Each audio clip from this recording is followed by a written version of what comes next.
ಪ್ರಿಯ ಸಹೋದರ ಸಹೋದರಿಯರೇ, ನಿಮ್ಮೆಲ್ಲರಿಗೆ ನನ್ನ ಹೃತ್ಪೂರ್ವಕವಾದ ವಂದನೆಗಳು.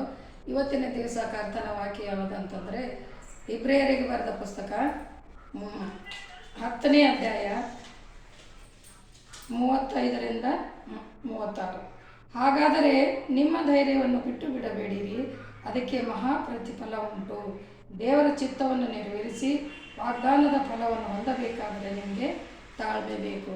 ಹೌದು, ನಾವು ಯಾವುದೇ ಒಂದು ಕೆಲಸ ಮಾಡಬೇಕಾದ್ರೆ ದೇವರ ಚಿತ್ತದಿಂದ ನಡೆದಾಗ ಅದು ನಮಗೆ ಸಹಾಯವಾಗ್ತದೆ. ಅದಕ್ಕೆ ವಾಕ್ಯ ಕೂಡ ಹೇಳ್ತದೆ ಏನಂದರೆ, ನಾವೇನೇ ಕೆಲಸ ಮಾಡಿರಿ ಯೆಹೋವನಿಗೋಸ್ಕರ ಮಾಡುತ್ತೀವಿ ಅಂತೇಳಿ ತಿಳಿದು ಆತನ ಹೆಸರಿಗೋಸ್ಕರ ಮಾಡಿದಾಗ ಮನಸ್ಸಾಕ್ಷಿಯಿಂದ ಹಾಗೂ ವಿಶ್ವಾಸದಿಂದ ಧೈರ್ಯದಿಂದ ದೇವರು ನಮ್ಮ ಜೊತೆ ಇದ್ದಾನೆ ಎಂಬ ವಿಶ್ವಾಸದಿಂದ ನಾವು ಪ್ರಯತ್ನ ಮಾಡ್ತಿರುವಾಗ ಅದರ ಪ್ರಯತ್ನಗಳು ಸಫಲಪಡಿಸ್ತವೆ. ಮಧ್ಯದಲ್ಲಿ ಸೈತಾನ ಕಾರ್ಯಗಳು ಎಷ್ಟೋ ತೊಂದರೆಗಳು ಬರ್ತವೆ, ಎಷ್ಟೋ ಜನರ ಮಾತುಗಳು ಕೇಳುತ್ತೇವೆ, ಆದರೆ ಅವುಗಳೆಲ್ಲ ಲಕ್ಷ್ಯ ಕೊಡಬಾರ್ದು. ಯಾಕಂದರೆ ದೇವರು ನಮ್ಮ ಜೊತೆ ಇದ್ದಾನೆ.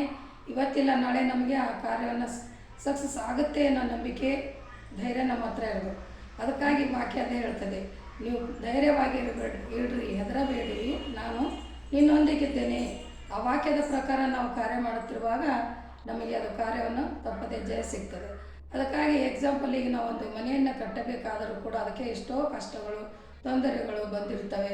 4 ಜನ 4 ಮಾತುಗಳು ಆಡ್ತಾರೆ, ಆದರೆ ಅವಕ್ಕೆಲ್ಲಕ್ಕೂ ನಾವು ಲಕ್ಷ್ಯ ಕೊಡದೆ ನಮ್ದೇನೋ ಒಂದೇ ಕಡೆ ಫೋಕಸ್ ಅಂದರೆ ನಾವು ಈ ಕೆಲಸ ಮಾಡಬೇಕಂತ ಇದ್ದೀವಿ, ಮಾಡಬೇಕಂತೇಳಿ ಮನಸ್ಸಾಕ್ಷಿಯಿಂದ ದೇವರ ಕಡೆ ವಿಶ್ವಾಸವಿಟ್ಟು ಅದರ ಮೇಲೆ ಭರವಸೆವಿಟ್ಟು ನಾವು ಪ್ರಯತ್ನ ಮಾಡುತ್ತಿರುವಾಗ ಆ ಬರ್ತಕ್ಕಂಥ ಎಲ್ಲ ಸೈತಾನ ಶೋಧನೆಗಳು ಕೇಡುಗಂಡಾಂತರಗಳು ದೇವರು ನಮ್ಮನ್ನು ನೀಗಿಸಿ ಕಷ್ಟದಲ್ಲಿ ಸುಖದಲ್ಲಿ ಜೊತೆಯಾಗಿದ್ದಾಗ ಆ ಕಾರ್ಯಗಳು ತಪ್ಪದೆ ಸಫಲವಾಗುತ್ತವೆ.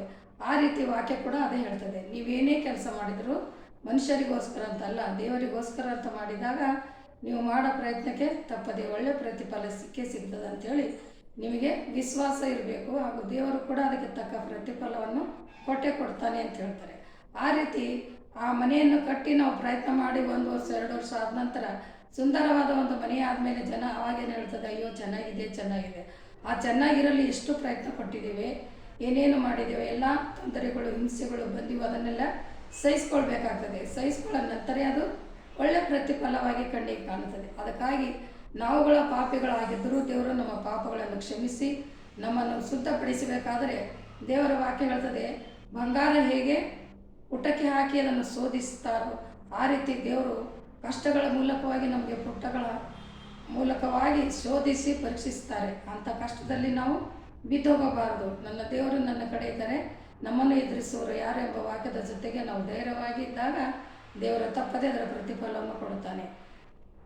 ಪ್ರಾರ್ಥನೆ ಮಾಡೋಣ. ಪರಿಶುದ್ಧನೇ ನಿನ್ನ ನಾಮಕ್ಕೆ ಕೋಟಿ ಕೋಟಿ ಸ್ತೋತ್ರ ತಂದೆ. ಇವತ್ತಿನ ದಿವಸ ಈ ಕಾರ್ಯ ಏನಂದರೆ ನಿನ್ನಲ್ಲಿ ವಿಶ್ವಾಸ ನಂಬಿಕೆ ಇಟ್ಟು ನಾವು ಎಲ್ಲ ತೊಂದರೆಗಳು ಬಂದಾಗಿ ಕೂಡ ಕರ್ತನಾದ ಯೇಸು ಕ್ರಿಸ್ತನು ನಮ್ಮ ಒಟ್ಟಿಗಿದ್ದು ಕಾರ್ಯವನ್ನು ಸಫಲಪಡಿಸ್ತಾನೆ ಎಂಬ ವಾಕ್ಯ ಕೊಟ್ಟಿದೆ. ಅದರಂತೆ ನಾವು ಪ್ರಯತ್ನ ಮಾಡಿ ಅದರಿಂದ ಸಫಲ ಹೊಂದುವಂತೆ ಕೃಪೆ ಮಾಡು. ಯೇಸುವಿನ ನಾಮದಲ್ಲಿ ಬೇಡಿದ್ದೇನೆ ತಂದೆ, ಆಮೇನ್.